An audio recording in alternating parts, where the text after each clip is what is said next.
Buenos días, compañeros. Acabo de tener un problema técnico con el micrófono y el video que había subido anteriormente lo tuve que eliminar. Y estoy dándome cuenta que voy a tener que realizar el video el día de hoy por el teléfono, ya que no tengo acceso al micrófono. No sé, tengo que tener algún problema con el driver. En fin, el día de hoy podemos ver el mercado con una continuación del movimiento alcista del día de ayer, viendo a Bitcoin, a Ethereum y a Binance Coin con subidas relativas, sobre todo en lo que es Binance Coin, pero bastante seguras en lo que es Bitcoin. Ahora bien, en otros mercados, para hacer un repaso bastante rápido, podemos ver cómo los activos de riesgo, principalmente el dólar, están teniendo una corrección bastante importante. Vamos a verlo de cerca. En el gráfico de 4 horas vemos que está perdiendo esta directriz de color blanco. Esta directriz es una directriz de una temporalidad superior. Fíjense, vamos a verlo en el gráfico de 3 días. Es una directriz que se comienza a formar como un soporte principal del movimiento alcista desde el 22 de febrero, lo que podría entonces estarnos dando una clara señal de que el mercado se está abriendo a comprar activos de riesgo como lo es Bitcoin y otras criptomonedas, y está vendiendo valor refugio como lo es el dólar. Del mismo modo, el oro también ha estado teniendo un pequeño movimiento a la baja que ya de una u otra manera se está subsanando en lo que es el día de hoy.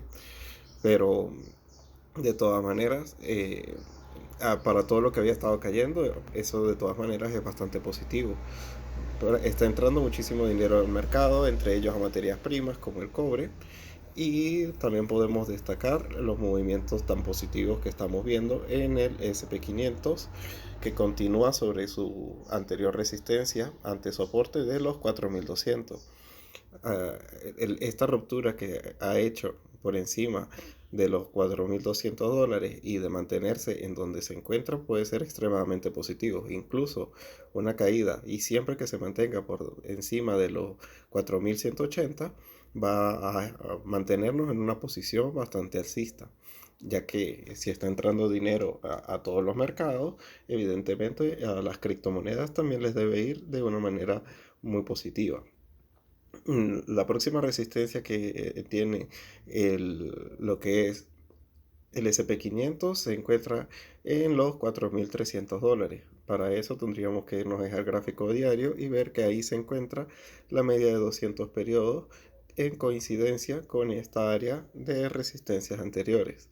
Entre los 4.280 y los 4.320 hay un campo minado completo que no creo que pueda pasar muy fácilmente, pero esa es la zona que debería estar buscando próximamente. Mientras que por la parte de abajo, como les estoy diciendo, siempre que se mantenga por encima de los 4180, vamos a mantener una posición alcista, tanto para el SP500 y en su relación con las criptomonedas, en un movimiento alcista. Del mismo modo, el Nasdaq, el día de hoy, Wall Street Journal comparte que ha finalizado y da por sentado que ha terminado el movimiento bajista del 2021. Del mismo modo, vamos a ver en el gráfico de 3 días para que entiendan de qué está hablando Wall Street Journal. Esta directriz bajista que se comienza a conformar desde el 3 de enero es la resistencia principal del movimiento bajista, y el día de hoy ya la está rompiendo al alza. Esto y en coincidencia con la ruptura de la media de 200 periodos y la de 50 periodos en este gráfico de 3 días, que la media de 200 periodos es la línea roja y la línea amarilla es la de 50 periodos. Es esa ruptura que Wall Street Journal, junto con esa directriz bajista, está señalando como un muy probable acercamiento a nivel técnico de pensar que se ha acabado el movimiento bajista del 2022. Se está cantando mucha victoria antes de tiempo, en mi opinión, pero por lo menos sabemos que de una manera bastante amplia se puede decir que las caídas no están cerca. Debe continuar algún tipo de movimiento alcista, y eso puede que sea bastante positivo. Del mismo modo, podemos ver cómo la inversión en la curva de tipos de los bonos de 10 años y los de 2 años está regresando un poco más cerca de la normalidad. Aún se encuentran a 400 puntos básicos y aún no, pero ya se desinvirtió la curva de 20 y la de 2. Eso es bastante positivo. Y del mismo modo, si estaba a 500 puntos al día de ayer y ya hoy está solamente a 400, se puede considerar una mejoría. De todas maneras, esto es un rebote alcista para seguir cayendo, pero es un rebote alcista muy, muy, muy probable que se prolongue en el tiempo. Ahora bien, todos estamos claros a qué se debe esto y en tal caso, si no lo saben, se los voy a comentar. Simplemente se especula que la inflación ha tocado techo, ya que los datos del mes de junio, del mes de julio, que se acaban de publicar ahorita en agosto, han salido por debajo de las estimaciones. Estábamos viendo una inflación anualizada por debajo, por encima del 9.1 en el IPC. Esa era la inflación anualizada y ahora está en el 8.5, cuando el consenso del mercado era que cayera hasta el 8.7 y ha superado esa caída incluso las estimaciones. Eso es extremadamente alcista y va muy de la mano con lo que se está viendo que está descontando el mercado. Son esas subidas en el SP 500 y en el Nasdaq, parte del descuento al alza que se están dando a estas horas y que evidentemente también afecta el mercado de las criptomonedas.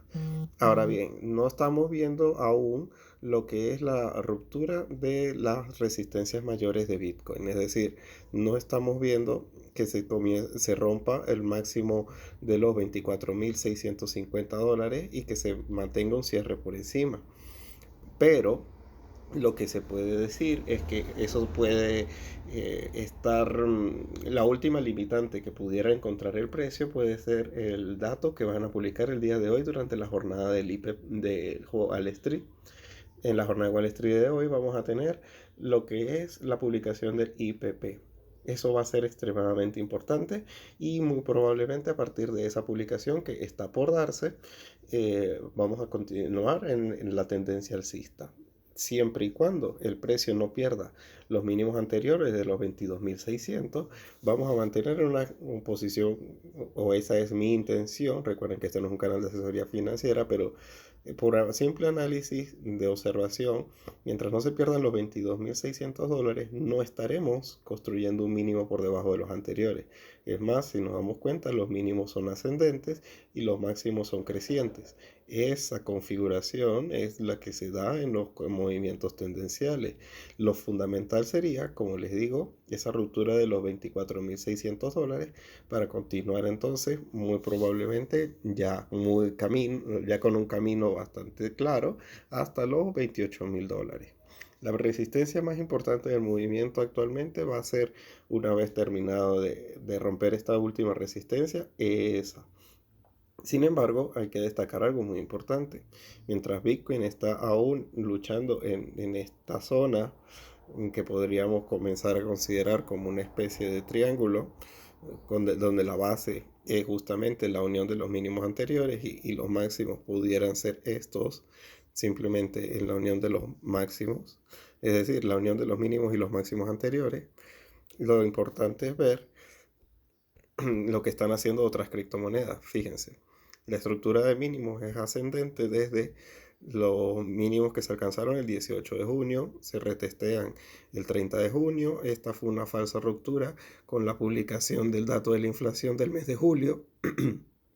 Luego se retestea la directriz y actualmente ya no la hemos vuelto a tocar nuevamente. Pero lo fundamental es que pues, mientras en esa directriz no se vuelva el precio a acercar, vamos a estar bastante tranquilos. De mismo modo, lo importante es entonces ver qué otras pistas, ya que a nivel técnico aún Bitcoin no ha terminado de romper, pero como les digo, el Nasdaq ya se ha adelantado y ya se habla de que la tendencia alcista ha finalizado por el 2022, pero hay otras criptomonedas que sí han dado esa ruptura. Me refiero específicamente en el caso de Ethereum, que ha roto esa zona de resistencia de una manera bastante eficiente y actualmente no se puede señalar una zona de resistencia realmente significativa. Es decir, prácticamente va en vía libre hasta los $2.000, que por ser número redondo es probablemente ahí en donde encuentre la primera resistencia importante para la subida. El movimiento que estamos viendo en el caso de Binance Coin también va muy relacionado con lo que estamos viendo, que aunque no se está moviendo al alza, lo que pasa es que Binance Coin está luchando contra una resistencia de una temporalidad mayor.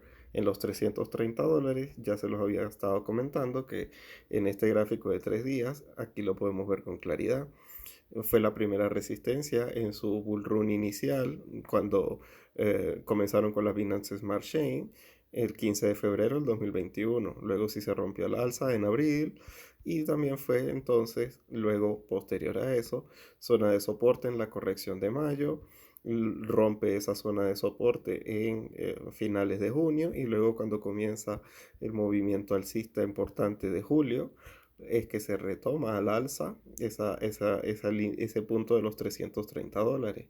Luego en septiembre, con la corrección que hubo, vuelve a buscarla para luego volver a retestear los máximos históricos anteriores. Fíjense, es aquí, justamente luego de romperlo en septiembre al alza los $330, que duplica y se va hasta los $660. Y luego comenzamos la corrección del 2022. La vuelve a tocar los $330 en el mes de enero, el 22 de enero. Y si nos damos cuenta, la termina de perder es en mayo. ¿Qué es lo que podemos entonces pensar? Que no la va a romper tan fácilmente a la primera. Es ahí en donde tiene una serie de resistencias en varias oportunidades y es por eso que no sigue subiendo con fuerza. Mientras Bitcoin siga atrapado en ese lateral y no termine de romper los $24.600, probablemente Binance Coin continúe en ese mismo punto. El único que realmente está teniendo un excelente resultado es Ethereum y otras criptomonedas de mucho menor capitalización. Estamos prácticamente en una alt season porque son los mercados de mayor riesgo los que están subiendo. Ahora bien, esta subida es sustentable en el tiempo. En efecto, ¿se ha acabado la corrección por el 2022?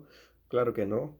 Realmente es simplemente una corrección bastante saludable del precio y muy probablemente una corrección al alza del precio y es muy probablemente que se mantenga en el tiempo, por lo menos un par de meses más y vamos a volver a tener problemas es cuando tengamos que comenzar a luchar contra cuándo es que van a bajar las tasas de interés.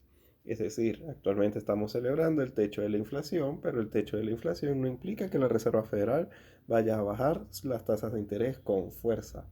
Al contrario, el mismo día de ayer se pronuncia Kasperi y dice que las tasas de interés espera que se mantengan por encima del 3% durante todo el 2023 o durante todo el año que viene y que se finalice el 2023 con al menos un 4.1 a un 4.4% de tasas de interés.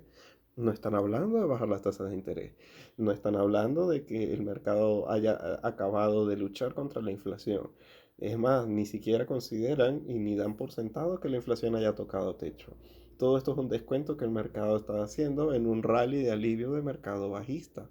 Los mercados bajistas tienden a ser así, tener fuertes recuperaciones en muy poco tiempo para luego continuar con sus movimientos bajistas.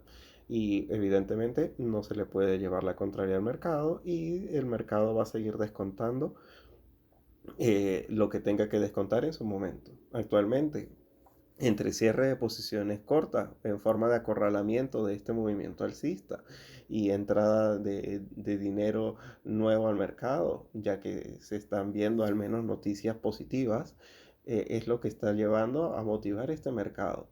Pero el mes de agosto siempre es caracterizado porque no está lleno de profesionales en el mercado. La mayoría de las manos fuertes nunca operan en el mes de agosto, sino que retoman sus posiciones en septiembre y comienzan justamente a posicionarse en la dirección en la que consideran que está el panorama abierto a.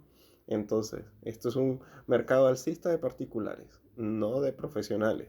Y dejar que simplemente continúe esa tendencia alcista es lo más saludable y es la posición más lógica que yo estoy considerando. Del mismo modo, como les estaba diciendo el día de ayer, yo tengo la intención de dejar correr una posición en largo, al menos hasta que encuentre algún patrón de caída a nivel técnico o hasta que se alcancen los $28.000. A nivel de indicadores podemos ver cómo se está ampliando las bandas de Bollinger Acuérdense que este indicador de la parte de arriba son las bandas de Bollinger y este azul clarito que se está dando en la parte de abajo es el tamaño de las bandas. Y si nos damos cuenta se están ampliando, lo cual es un fuerte indicativo de que se están comenzando una tendencia. Las tendencias comienzan precisamente con la ampliación de las bandas. Tiene dos desviaciones estándar para una media de 50 periodos por si acaso.